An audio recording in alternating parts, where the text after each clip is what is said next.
Dando sequência, então, vou convidar o Chay Costa para fazer a apresentação dele sobre associativismo e algumas técnicas que foram implantadas, algumas experiências alguns casos de sucesso, né? E logo depois a gente abre o debate sobre o tema. Bom dia a todas e a todos. Primeiramente, aqui estou arrepiado com a apresentação da nossa amiga Ana Bárbara aqui. O hino nacional a capela, super afinado, está de parabéns, eu fiquei encantado com a música. E ajuda na nossa apresentação também, a gente fica mais inspirado para falar de política e para tentar acordar o pessoal também, sendo que aqui, na verdade, eu acho que a gente é um pequeno exército que vai acordar as pessoas, porque todo mundo aqui, nós somos multiplicadores por estar aqui hoje de manhã, em pleno sábado, discutindo de política, num país que a política está tão desacreditada, né, Paju? Então, todo mundo aqui está de parabéns. Deixar bem claro, não é uma palestra, é um bate-papo, eu vim aqui compartilhar a experiência com vocês, gostaria, já tá ali do lado de fora, já aprendi muito também, e estou ansioso para ver intervenções também, as outras intervenções, e vou me apresentar. Não sei se todo mundo me conhece, meu nome é Chay, eu sou formado em Ciências do Estado na UFMG e tenho uma pós em Gestão e Avaliação de Políticas Públicas. Na área acadêmica, eu tentei me especializar em poder público local, pelo simples motivo de, desde criança, eu nunca entendi o que era Minas Gerais. Falou, pai, eu não moro em Minas Gerais. O que é Brasil? O que é Minas Gerais? Eu moro em Nova Era. O rio passa em Nova Era. O garimpeiro vai embora, a exploração do garimpo em Nova Era vai embora, a degradação ambiental fica em Nova Era. Minas Gerais, Brasil. Eu vi o presidente da República uma vez no palanque muito longe. O vereador e o prefeito de Nova Era, eu sei onde mora. Então, eu tenho uma fé muito grande no poder local e em atitudes como essas, a do GEAN. Parabenizar muito a iniciativa do GEAN, enquanto Rede de Sustentabilidade, o evento aqui, a cara da rede, como ele disse, horizontal, e muita gente me pergunta o que eu acredito que seja a rede Izinho. Izinho é das veias que dá o sangue ideológico do partido e ajuda a desenvolver o partido na sua parte programática, muito bem, com toda a sua experiência. E, na minha humilde opinião, Izinho, eu acredito hoje que a rede, antes de tudo, ela é um espaço, mais do que um projeto consolidado, um espaço democrático de construção de um novo Brasil, um espaço de unir as pessoas. E é esse espaço que eu estou vendo aqui hoje em Caeté. Então, novamente, eu volto a parabenizar a iniciativa do evento. Pode... já está lá no jeito, obrigado. Então, gente, a primeira parte, eu dividi a apresentação em duas categorias. Uma parte que eu acho importante é da gente falar um pouco da cooperação, o lado filosófico da cooperação na nossa sociedade hoje. Em termos evolutivos da humanidade, quando a gente estava lá ainda deixando de ser um macaco na teoria da evolução, a competição na natureza, ela já trouxe vantagens para a gente. Então, no mundo de riqueza escassa, a competição era uma ferramenta que havia, e o ser humano ia construindo a sua família em algumas culturas, principalmente na cultura mais ocidental. Então, em cima disso, a gente foi construindo uma sociedade com base na competição. Então, no decorrer do tempo, o desenvolvimento tecnológico, ele ficou muito ligado ao desenvolvimento também de armas, também no aperfeiçoamento dessa sociedade de competição que leva simplesmente a uma corrida onde quem consome mais é mais feliz. O conceito de felicidade está muito atrelada à questão do consumo, sendo que a competição é para ver quem consome mais. A competição que nos é vendida hoje é uma sociedade que nos leva a ter sensação de felicidade quando nós consumimos muito. Só que esse nível, a competição, assim como outros mecanismos biológicos, eles podem funcionar muito bem por um período da evolução, mas chega algum momento que a gente precisa de dar mais um passo na evolução. Eu acredito que esse passo chegou agora com o suicídio do planeta Terra, porque não tem outra palavra para a gente dizer o que é uma média. Nós, brasileiros, a gente consome 5 litros e 200 ml de veneno por ano que a gente ingere, de veneno, de agrotóxicos, nossas nascentes contaminadas, o aquecimento global, que é uma tendência natural, mas muito acelerado pela ação das indústrias. E o principal, uma competição econômica, um modelo de economia competitivo, no qual a aglutinação, o acúmulo de renda é quase natural. Então, num caos, o nome é muito peculiar. Esse sistema hoje, para o tipo de planeta que nós temos, ele é insustentável. Por quê? O que justifica um ser humano passar fome em um planeta que tem tecnologia para todos, no mínimo, comer? Então, o desenvolvimento da tecnologia nos possibilita hoje uma nova forma de evolução que não seja a competição. Ela permite um desenvolvimento pacífico de produtividade, de modo que todo mundo pode ter acesso à qualidade de vida, pelo menos características mínimas. Isso se a gente tiver como parâmetro uma república e uma democracia funcionando. Então, a cooperação surge nesse estágio agora, em vários aspectos. No nosso mundo concreto, a cooperação, no caso da política, ela surge através da construção do que eu chamo de democracia radical. A gente vive hoje, a democracia é sempre muito difícil de ser conceituada. E os norte-americanos, quando levaram a democracia para os Estados Unidos, os pais fundadores têm escritos eles falando assim, a democracia é muito boa, mas é muito perigosa. A gente tem que tomar cuidado com a democracia. Então, a própria limitação do sistema econômico, ela por si só, dependendo do sistema econômico vigente, ela poda um pouco o próprio sistema democrático. Mas eu acredito que a gente está num processo de evolução. Então, a gente precisa trabalhar na radicalização da democracia. Então, no mundo concreto, através de cooperativas, como a gente estava conversando aqui agora mais cedo, você consegue associar pessoas que têm a mesma finalidade, respeitando sempre a diferença de cada um. Então, essa que é o principal pressuposto dessa democracia radical, a gente viver numa república, e também no meio econômico, a gente tem exemplo da cooperativa, no meio político, a democracia radical, e no meio das organizações sociais, as ONGs e os coletivos. Eu chamo de coletivo aquele agrupamento de pessoas que não querem se institucionalizar. Inclusive, o nosso maior parceiro na região é o Coletivo Variável.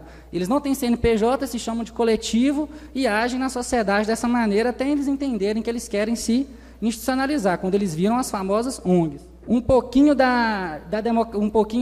falar um pouquinho da democracia radical, que eu acho que é o que a gente está vivendo hoje nesse debate político, e é o que a rede está de parabéns, que é o criar o espaço do debate democrático. A diferença, muitas vezes, no Estado Nacional, esse modelo de Estado que os portugueses trouxeram para a gente, é muito simples. O raciocínio do Estado Nacional é: vamos padronizar tudo que dá para padronizar. O que não der para padronizar, a gente extermina, mata, mete bala mesmo e acaba com isso. Então, você vai montar uma escola. Para que serve a escola? Todo mundo uniformizado, não é à toa. É um padrão de funcionamento, é um padrão de ensino, é um padrão de arquitetura de prédio. O presídio tem uma arquitetura parecida. É um padrão do Estado Nacional. Essa padronização está no corpo dele. Ele nasceu para padronizar moedas e fazer o capitalismo funcionar. Então, a diferença no contexto democrático, a diferença entre eu e o Zinho, eu e a Ruth, eu e a Ana Bárbara, essa diferença na democracia, ela não existe para ser eliminada. Essa que é a grande diferença filosófica do que a gente está tratando. Existem pessoas que acreditam que as diferenças têm que ser tripudiadas, reprimidas. O que é legal mesmo é a gente ter uma sociedade padrão, que é uma filosofia típica do Estado Nacional que nos trouxe até aqui. A democracia radical já é muito diferente. A diferença é vista como ponto de riqueza. A diferença é vista como a única maneira, a única saída para a política nacional. Não é o que eu e o Zinho a gente tem em comum. Porque o que eu e o Zinho a gente tem em comum, a gente vai lá na resolvedoria executiva da rede, onde os nossos interesses enquanto partido convergem e resolvemos. O que vai me deixar, o que vai me acrescentar, vai enriquecer, e o que vai fazer a diferença no ambiente democrático é a diferença que eu tenho com o Zinho, como que eu lido com ela. Então, quando você vê um diferente, você não está vendo uma pessoa que você tem que exterminar porque não conseguiu padronizar e pensa diferente. Você está vendo uma potencialidade de você crescer como ser humano, aprender e desenvolver seus projetos. Por isso, a importância de não cooptar movimentos. E nós vamos falar ali mais na frente que os movimentos eles têm que estar conectados entre si, mas não tem necessidade de ser gigante. Os movimentos eles não precisam ser federais, nacionais, estaduais. Muito foco na localidade. Uma outra, a democracia mecânica da aglutinação. A democracia, então, hoje, como a gente tem, ela é representativa. Então, só tem um jeito de quem está lá nos ouvir. Muito dificilmente, um deputado, são 77 em Minas Gerais, para uma população gigantesca. Então, um deputado ele tem que representar muitas pessoas, teoricamente.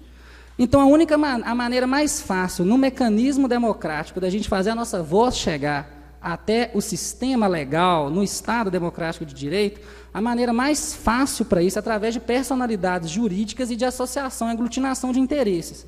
Então, nós temos uma finalidade ambiental. Vamos nos unir no que nos une, nessa finalidade, respeitando as diferenças, e vamos desenvolver um projeto unidos, com vários nichos, com gente da área econômica, com gente da área social, ambiental, tentar conectar os núcleos vivos da sociedade em prol do projeto final. E a associação de bairro, dá para fazer uma palestra só sobre a associação de bairro. Eu quis colocar um tópico aqui, Jean, porque lá em Nova Era é o que salva a gente. Eu até brinquei, a associação de bairro, a pedra da República no sapato do coronel, porque em prefeitura do interior tem muito disso. Para você fechar a rua, para um é um tipo de documento, para outro é outro. A associação, ela tem um direito muito importante, ela é a ferramenta que a gente tem nesse embate. As pessoas que acreditam na República e na democracia, assim como eu, encontram desgaste no decorrer da existência política de pessoas que não concordam com esse parâmetro. Então, a associação de bairro é uma ferramenta que a gente tem para cobrar do poder público a postura republicana que a ela é devida. É uma oportunidade de evitar justamente as perseguições políticas na pessoa física, e a gente passa isso, joga para a pessoa jurídica, e a gente consegue um debate mais efetivo. Pode passar. Então, vou começar a falar um pouco agora dos nossos projetos mais concretos, um pouco da concretização de algumas coisas soltas que eu falei sobre a filosofia. O nosso primeiro projeto foi o Coletivo Variável, é o nosso principal parceiro, o Paulo, ele mora em João Molevade, mas é nascido em Nova Era. Ele e o Coletivo Variável, a gente desenvolveu mais de 5 projetos, a gente listou alguns, e a primeira vez foi assim, quando a gente levou a rede para Nova Era, a gente falou assim, primeira coisa, a gente tem que fazer alguma coisa. O que é? Ah, mas não tem dinheiro. Ah, mas nós somos só em 4 pessoas por enquanto aqui. Ah, mas eu não sei o quê. Não importa mais. Nós vamos fazer alguma coisa. Aí o coletivo Variável chegou para conversar com a gente e teve aquela primeira coisa. Espera aí, partido político. Como é que nós vamos, como coletivo, fazer parceria com o partido político? Então, esse debate rendeu muito. A gente mostrou o estatuto da rede, como que a gente se conecta com os movimentos, e o relacionamento nasceu daí. E daí em diante a gente falou assim, a primeira coisa, vamos fazer então, já que a gente tem acesso, eu tenho um restaurante em Nova Era, a gente juntou 6 com meia dúzia, a gente fez a Narcozinha. Foi um workshop, foi um dia de workshop e uma palestra, um bate-papo também, com um cara que chama Hugo Deigman. Ele é um do maior coletivo de poema do interior do Brasil, que é lá de Timóteo, chama A Rua Declama, não sei se já tiveram oportunidade de conhecer, mas ele deu uma palestra para a gente falando sobre o consumo consciente, sobre essa quantidade de veneno que a gente come na comida. Eu não sou vegano, eu, na verdade, sou ruim de comer até salada, para falar a verdade com vocês, mas no dia lá eu tive que pagar a língua, porque ficou uma delícia a comida lá. Ele fez um workshop, hoje em dia, inclusive, na nossa feirinha artesanal, tem uma pessoa que aprendeu no workshop que vende a comida dele lá, e a gente fez esse experimento. Pode passar, por favor.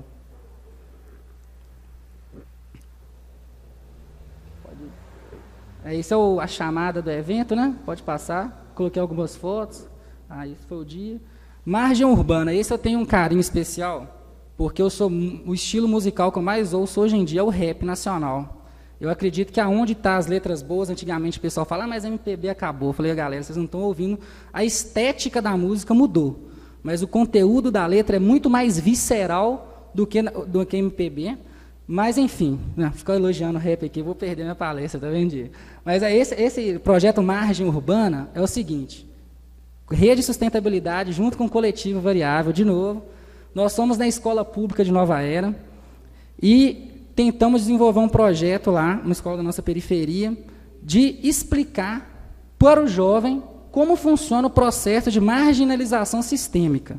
Ou seja, explicar para o cara que nada na vida é coincidência, ele não nasceu assim porque tem que ser assim mesmo, e como que o sistema funciona para empurrar pessoas para a margem da lei, para a sua sobrevivência enquanto Estado feudal e não republicano. Então, o tempo todo, a gente está num embate entre um sistema feudal, que a gente teve anos de império, sistema sem Estado, essa cultura republicana nossa, a gente precisa de treiná-la. Esse é que é o ponto principal. Então, esses tipos de ações, mesmo quando são grandes ou mesmo quando pequenas, elas nos ajudam a treinar a cooperação, elas nos ajudam a treinar a república, além de também treinar o poder público para entender o que está acontecendo ali, que muitas vezes até a prefeitura não entende direito. Então, a gente vai para dentro da escola pública e usa o rap como linguagem. Nesse caso, a gente levou o Thiago Skip, que é um rapper, mais ou menos, tem uns 100 mil visualizações no YouTube, ele estava em Itabira, ele foi com toda a disposição, tudo de graça, não tem dinheiro. Esse é o ponto, não existe dinheiro e todo mundo faz por amor.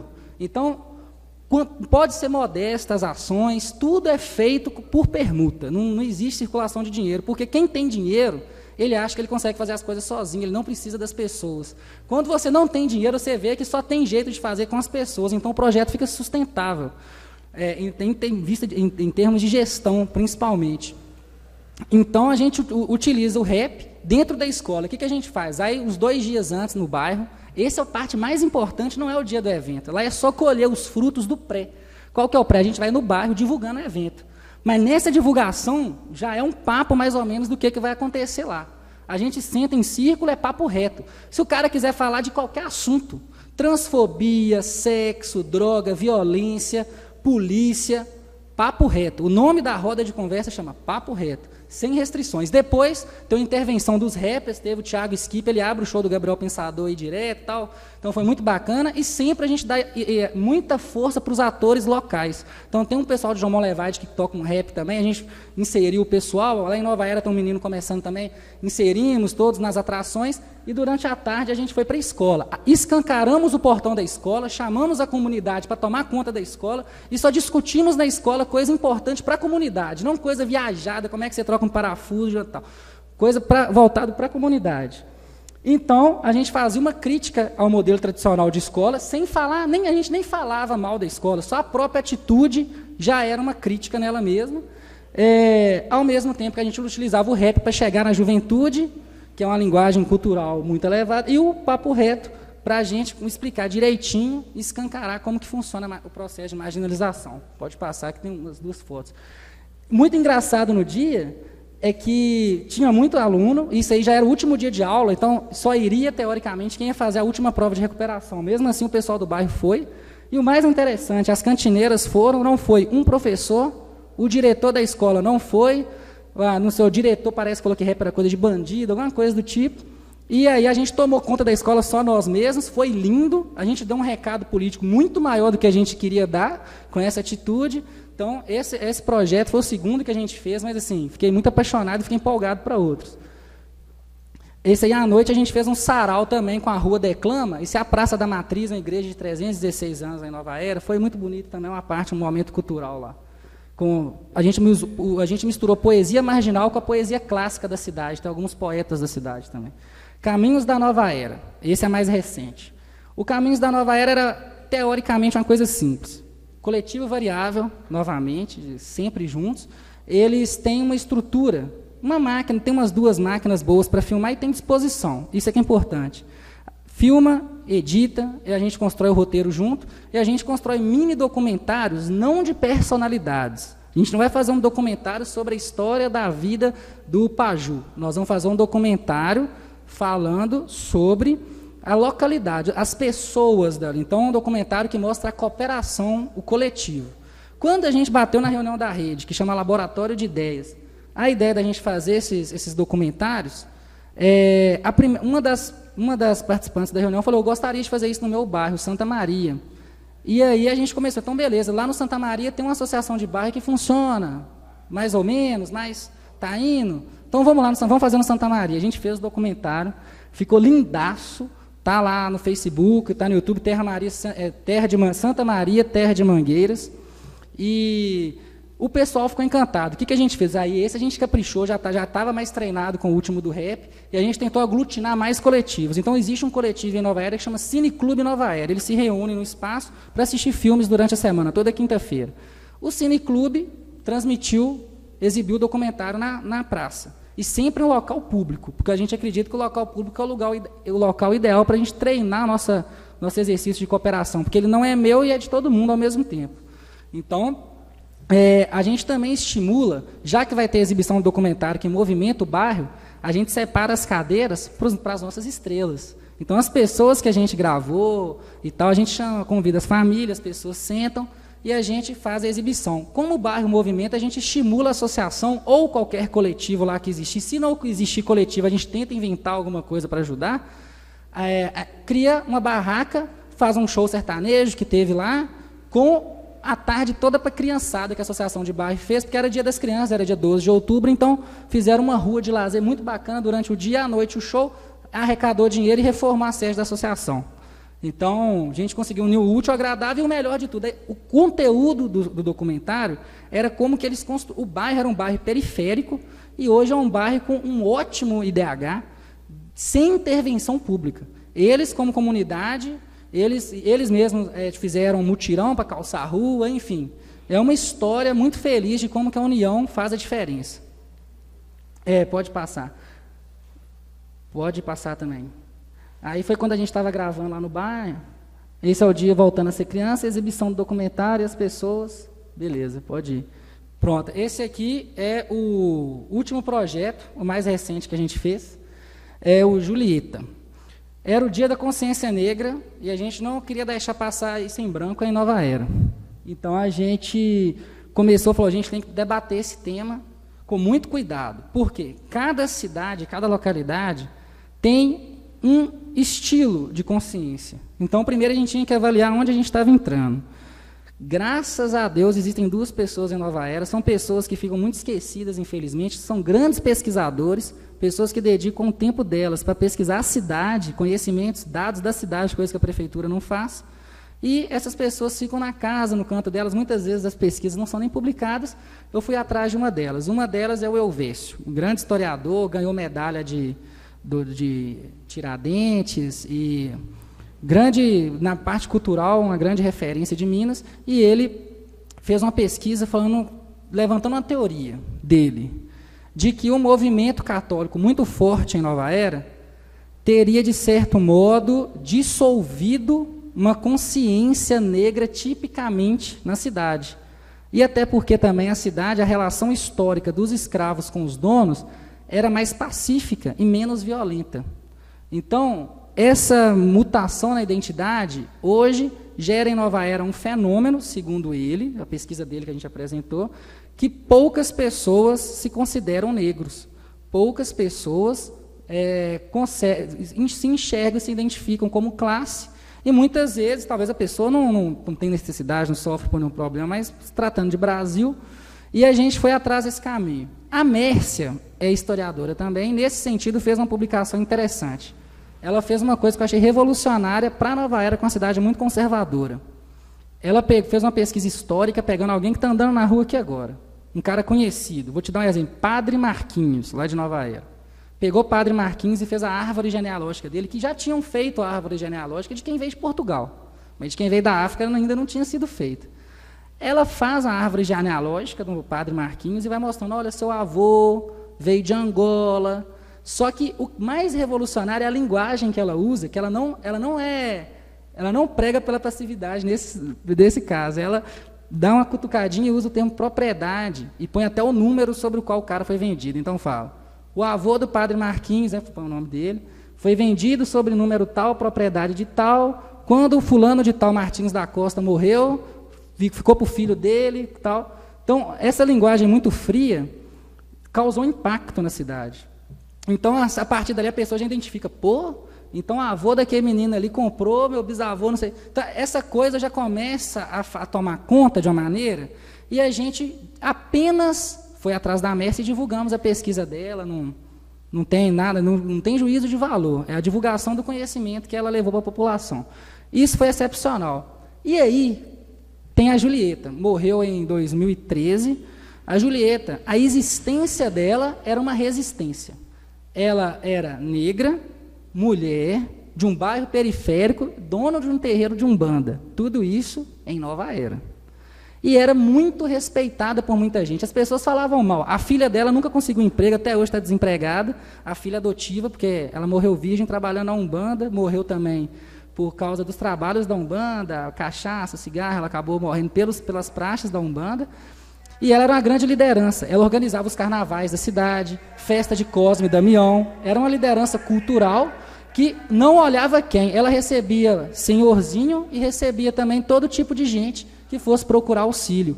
Muita gente lá do Palmital, ela tem família, tal, e muita gente do Palmital ia para a Nova Era e passar uns tempos. Ela recebia todo mundo de braços abertos, sobrinhos dela. Você podia estar correndo da polícia, você podia estar fazendo o que você quisesse. Mas se estava dentro da casa dela, tratado com respeito, como ser humano e com toda a dignidade. E essa resistência dela, muita gente, incomodava muita gente, mas não era o suficiente. As pessoas tinham medo de falar.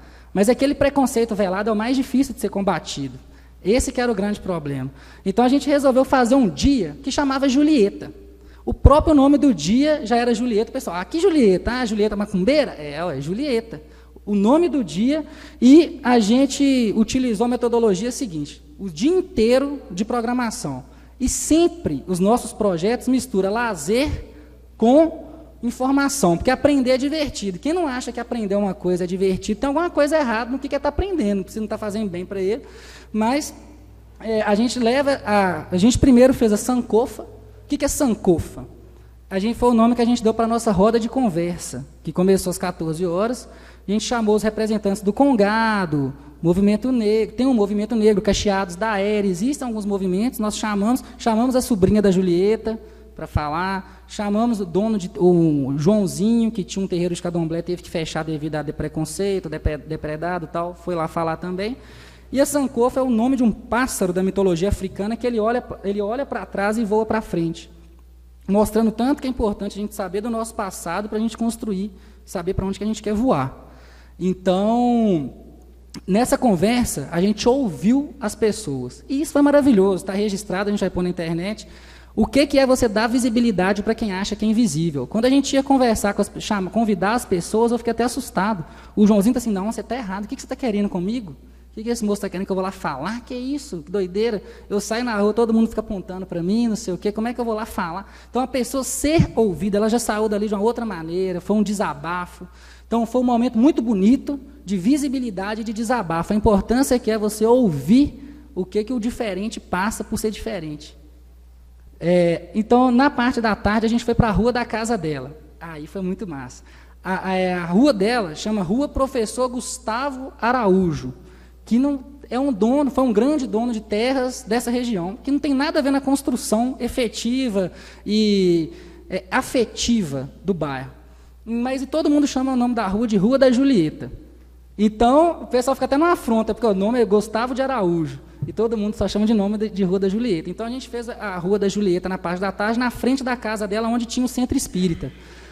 Tinha sido fechado o centro espírita e desativado, só que a filha dela, muito gentilmente, montou o altar de novo, igualzinho era montado, deixou aberto para visitação. Lá, infelizmente, está caindo. Nosso projeto é fazer um centro cultural de resistência lá, mas depende de recurso, o lugar está caindo. E, então, além da visitação, tinha roda de capoeira, apresentação de o adaie com apresentação de dança africana.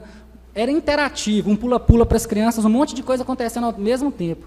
A Bárbara Braga e o Lucas é de Nova Era, eles fazem psicologia em Belo Horizonte, no FMG, eles nos ajudaram fazendo intervenções artísticas, fotografando as pessoas da cidade, as pessoas negras. A gente fotografava e imprimia numa folha bacana, grandona, e a gente expôs no muro em Nova Era, nessa Rua da Julieta, a gente expôs o que é ser negro, vai ter foto ali, e o pessoal para ir lá e olhar e se identificar ou não, e levava retrato para casa, e o pessoal também gostou de estar lá, de aparecer, então o pessoal foi para ver a foto dele, acabou vendo toda a movimentação que teve lá no bairro, e teve também oficina de grafite. A gente fez uma intervenção de grafite nesse muro principal em frente à casa dela, ensinamos as crianças, enfim, teve todo um dia. E à noite, como sempre, um eventinho para a gente, e fomos para o Salão do Orabolas, onde a gente fez o Som de Preto, que era mais ali um momento de diversão, só tocava músicas de celebridades negras, e a gente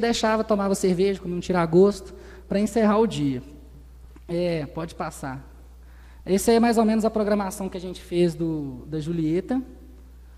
A rua, né, com as atrações, a oficina de turbante, a parte da noite. Essa é a Sankofa, foi a nossa roda de conversa. Esse é o altar lá da casa da Julieta, que a gente fez. A oficina de grafite, também o João. Essa exposição fotográfica que eu falei com vocês agora, para as pessoas ir lá se identificar. E é isso, gente, as pequenas experiências. O que eu vim passar para vocês é o seguinte: a revolução é a gente que faz com os pequenos atos no dia a dia. A gente fica pensando que a revolução é você ir lá, pegar na arma, ir lá para Brasília, invadir o Congresso. Muitas vezes isso muda muito menos do que você juntar as pessoas do seu bairro e começar a trabalhar por elas mesmas. Eu tentei passar um panorama aqui, mais uma questão de incentivo para que ações aconteçam concretamente. Um incentivo para que a gente saia um pouquinho da internet e comece a ir para a rua da nossa casa, para a nossa praça, dedicar um pouco do nosso tempo na construção de um mundo melhor. Como você pode fazer isso? Essa foi a mensagem que a gente tentou passar hoje. Pode ser através da intervenção com coletivos, mas sempre a gente indica respeitar as diferenças e construir com o diferente um modelo de gestão sustentável para a gente atingir o bem comum na nossa cidade. Muito obrigado pela oportunidade de falar aqui. Boa tarde.